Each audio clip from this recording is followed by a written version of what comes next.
Siguro po pwede natin sabihin na dito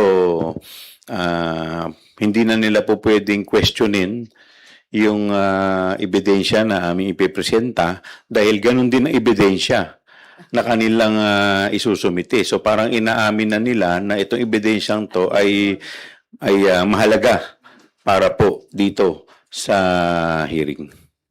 So for the record po, is this a subtle admission that somehow bago pa magsimula yung trial, lahat ng exhibits na galing sa Justice Committee at nilatag nyo doon ay totoo, credible, to the extent that they also want to use it?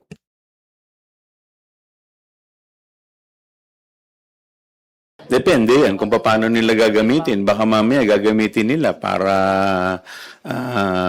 i-discredit yung ebidensya. So, tingnan natin kung paano nila gagamitin yung ebidensya. Alright, we'll now give the floor to Red Mendoza.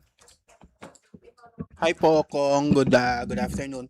Kong, may first question, Kong, kasi may lumabas na video si Attorney Bel Zamora about yung presentation nyo as prosecutors, and maraming nag-comment daw doon, sinasabi nila na saan daw nanggaling, sino nag-fund ng video na yon, and marami daw nagko-comment na bakit daw kailangan pa ng video ng prosecutors. What's your take po doon sa criticism na ba't kailangan pa ng magpakita ng video ang mga prosecutors doon or mag-introduce ang prosecutors through a video? Sino po nag-fund ng video na yon? Alam mo, maganda dito kasi sa nangyayari sa atin, dito sa impeachment, marami ang mga nagkukusa na mag-contribute in whatever way.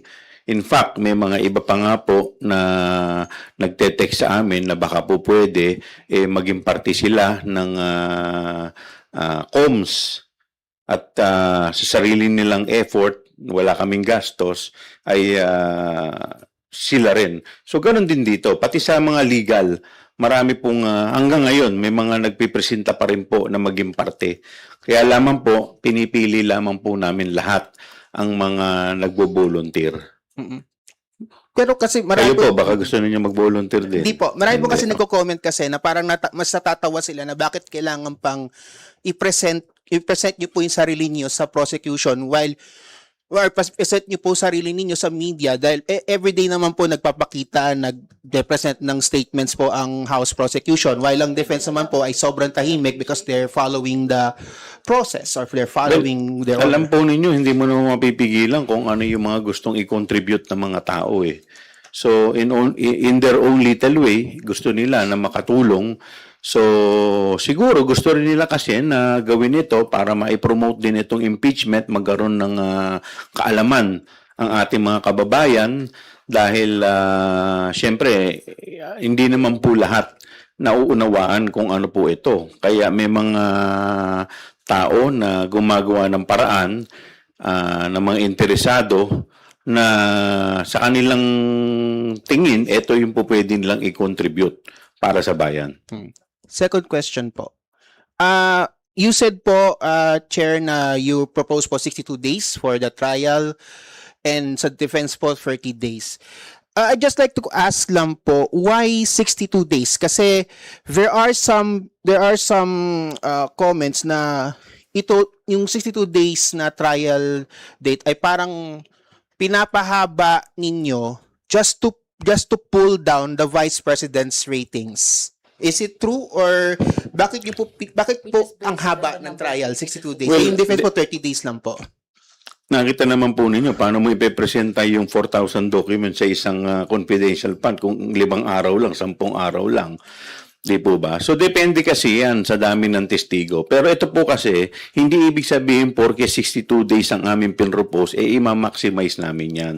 So, pwede po dumating ang pagkakataon na sa tingin po namin, 2 articles pa lang ang aming naipepresenta pero matibay na ang ebidensya. Po pwedeng hindi na namin ipresenta yung ibang articles. So, po pwedeng matapos na doon pa lamang. So, kailangan mo siyempre i-maximize yung po pwede mong magawa dahil pag ikaw ay kinapos, mas delikado kasi ito pong number of days na ipepresenta po namin magiging parte po to ng pre-trial order.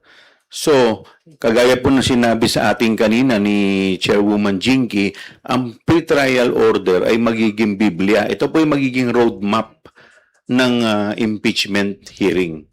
So, lahat po ng hindi nasama dito ay hindi na po pwede maipresenta. Kasama na po doon yung araw. So, ibig sabihin, kung kinakailangan pa namin ng additional 10 days, pero 62 days lang ang sinabi namin, wala na, hindi na po pwede. Hanggang 62 days lang yung maximum na po pwede naming ikonsumo. Okay. Last na lang po, and maiba tayo ng topic about doon sa school shooting doon sa Tacloban. There are calls na babaan daw ang age of criminal liability from 15 years old to 10 years old. What's your take po doon sa calls to decrease the criminal liability? Kasi nga, medyo debatable yung topic na yun, and yun nga, dahil nga sa school shooting sa Tacloban. Alam po ninyo, maganda yung proposal na yan, pero siyempre kailangan alamin din natin, pakinggan din natin yung insights ng iba-ibang mga stakeholders, ng mga iba-ibang mga halimbawa ng DSWD, ng mga ibang mga eksperto po pagdating po dito. Okay, we have one more question. Follow-up lang po. Judea Bernardo po of DTV News. Meron po kasing initial na sagot si Attorney Michael Poa kahapon with the media regarding po dun sa adoption of common evidence witnesses.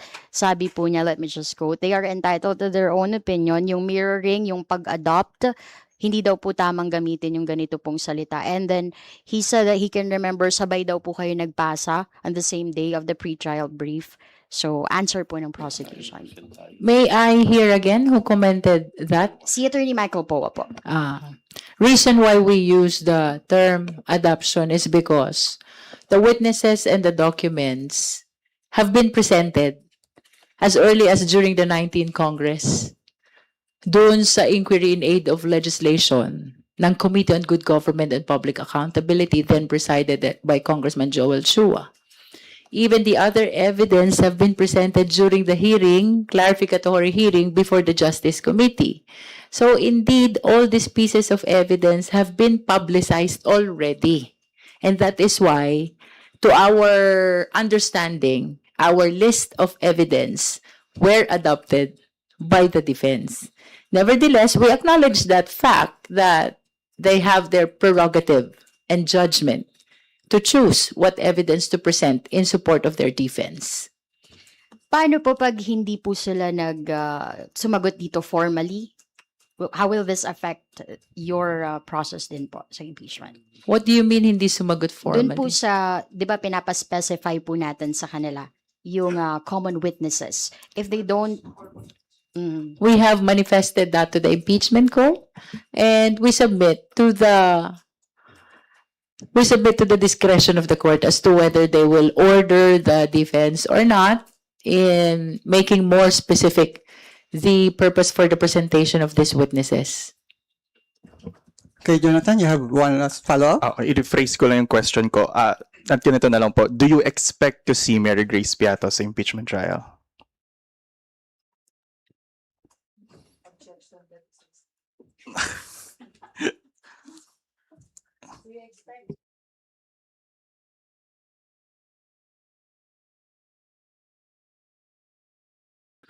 Let's wait and see. All right. If that's the last question, I think we will really have to wait and see. So, thank you to our prosecutors, the leader Representative Luistro and Prosecutor Joel Chua. And salamat din sa ating mga kapatid sa media dahil kayo ang tumutulong para sa ating mga mamamayan na maintindihan ang napakahalagang prosesong ito. Maraming salamat po and good afternoon.